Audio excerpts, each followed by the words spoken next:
I want to see Africa with steady electricity, a Africa with a walkable road that will be walkable by every motorist.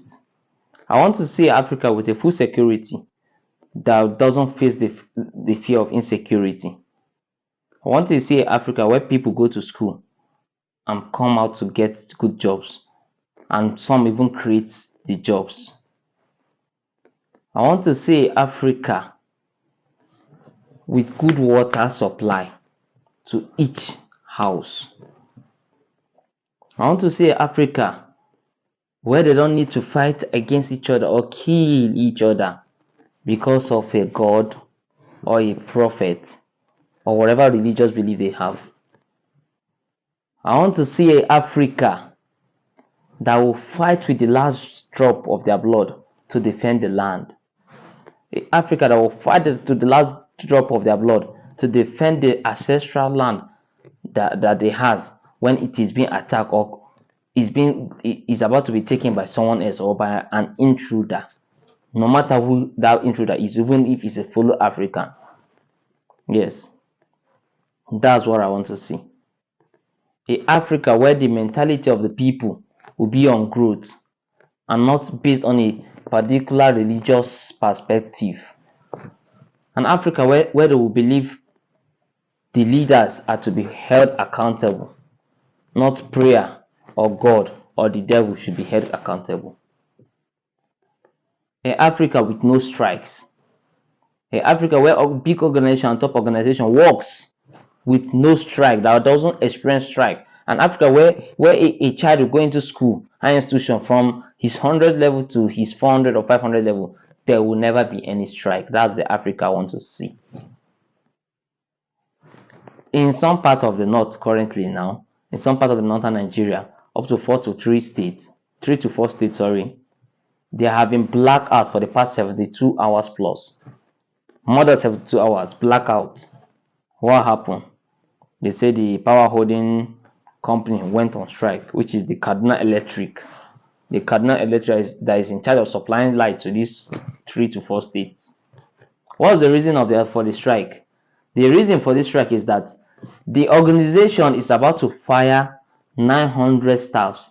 So the staffs went on a strike, a kind of civil disobedience or a protest. I'm not against that. It's their right to protest. But we don't know the actual truth about it. It's just a rumor or what we heard. Although I connected to a friend in Kaduna and asked him, how far this light issue that is happening in other things and from others, is it same there? He said yes. And I was like, I heard they want to pursue some staffs.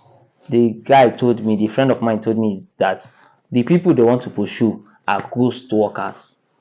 Ghost workers. And those of us that have been in the north or that have grew up in the north, we are familiar with ghost working. We know most ministries, most big ministry or whatever it is, mostly bigger organizations are all filled up with ghost workers. There might be 20 people in that organization, but I swear to you, people collecting salary with the name of that organization are more than 100 or 100 at least. Just like in my working place, there are people doing weather and the rest. You be like, you notice this person is collecting a salary every month and he doesn't go anywhere. He's always in his workshop. And when you ask him, he will laugh. He'll be like, hey, it's my cousin or my uncle that got that job for me. And the job, he's not even attending the job, but he's collecting salary every month. Meanwhile, there are many people out there without the job that doesn't have his handwork, that has certificates, but are not giving jobs. So I kind of believe this story of this friend of mine that stays in Kaduna said the 900 staff they are sacking are ghost workers. But what I don't understand is why do whatever they do with the staffs and the workers affect the masses? This light supply, the masses pay for it. It's not free. The government is not paying for it for the masses, or neither is the government subsidizing the payment. We pay every bill. If you don't pay, they will come and take off your life by cutting it, which is the rightful thing to do. They won't allow the whole masses in those states suffer. Do you know how many people have gone out of business because of lack of this light for the past 75 to 78 hours? The people that couldn't feed because of lack of light, their daily bread of they and their family depend on what they could work with light. What will you say about that weatherman that is somewhere that his family depend on him so every day to eat, and he depends on light to work because he can't afford to get a generator to generate light to work? What will you say about that woman that refrigerates her food stuff so that it won't spoil, but there haven't been light how many and she can't afford a generator? How long shall we continue with these little issues that are supposed to be forgotten long ago?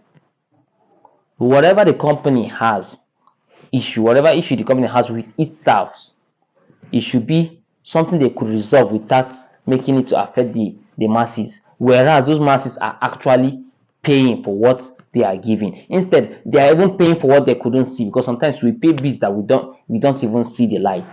We pay more than the light we use. So let's try to make. I'm not trying to say I don't. If in case it's true that I want to sack 900 staff, I shouldn't sympathize with them. Who won't sympathize with such in a country that is so hard? If you sack them, what would they do? But it is what it is. Business can't go out. If the business is about to run out of fund, they will reduce people. But it is what it is at the same time. But what I'm trying to say is that there are many ways for civil disobedience without harming others.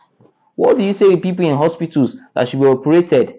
What do you say about hospitals that maybe the generators have issues or they couldn't even afford to power a generator, and operation can't go on without electricity?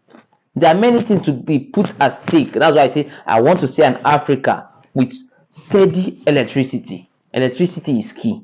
The two major things Africa need, every community in the world need, is a steady electricity and a workable road. A good and a workable road. With these two, the rest will come as a plus.